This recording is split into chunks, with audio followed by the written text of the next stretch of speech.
Because this is just a tremendous undertaking. It had to have been. I don't know if you wanted to be a writer prior to deciding to embark on this? I really did. I still would try to write short stories, try to write poems, even while I was doing my other work in hospital administration. And so I was really excited to be able to kind of put more to it. And it did. It was a lot more than I thought it was going to be. And one of the best things I think for me that I did was to join the Society of Children's Book Writers and Illustrators, because I started going to conferences and I was able to meet with editors and to attend workshops. And then I realized just how hard it was going to be.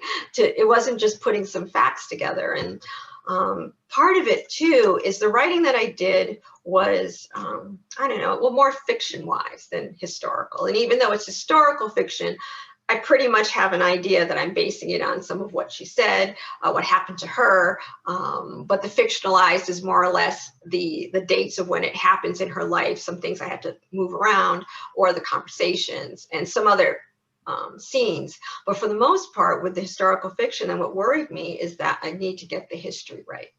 You know, I did a lot of research because I didn't want to be the author that somebody would say, oh, well, they didn't have that back then and they wouldn't have used it, or they wouldn't have said that in Japan.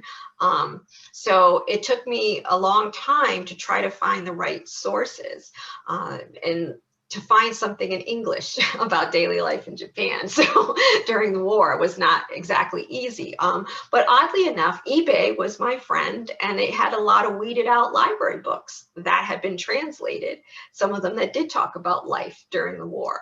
So that was really very helpful. And I think, you know, I used my mom a lot to ask her, you know, well, does this make sense? Is this what your house looked like? You know, and she would tell me if I got it right or wrong.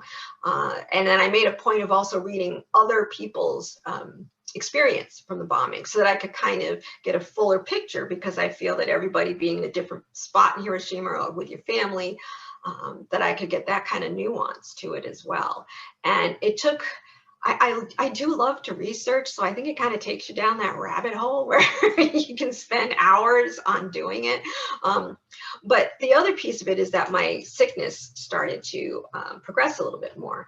And so it started off with the left leg, and it spread to the right foot, and then it spread to my hands. And so even, let's see, this would have been 8 years ago, I had a lot of trouble using my hands as much as I wanted. And so trying to do research, and I'm the type of person, because I'm old, I like to use pen and paper, you know, to get my thoughts. That's how I think best.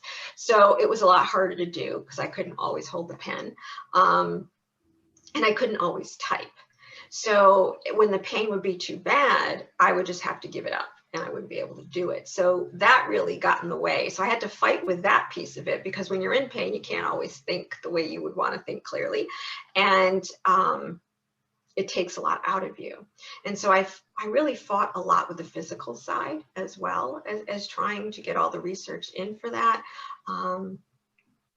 And wanting to portray it in a way so that it does have that emotional piece to it. And, you know, when it was being submitted to various publishing houses, you know, sometimes I did get this question of, well, what lens are you telling this through? Are you telling it through your American lens or your Japanese lens? And I'm like, why can't it just be through a 12-year-old lens of what this girl's going through?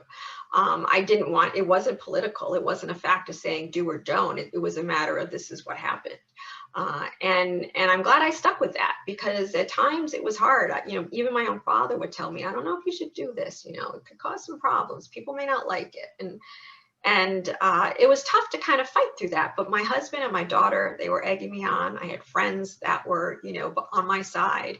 And my mom was on my side. And that was the most important, because I was telling her story. If she would have really told me, don't do it, I wouldn't have done it out of respect.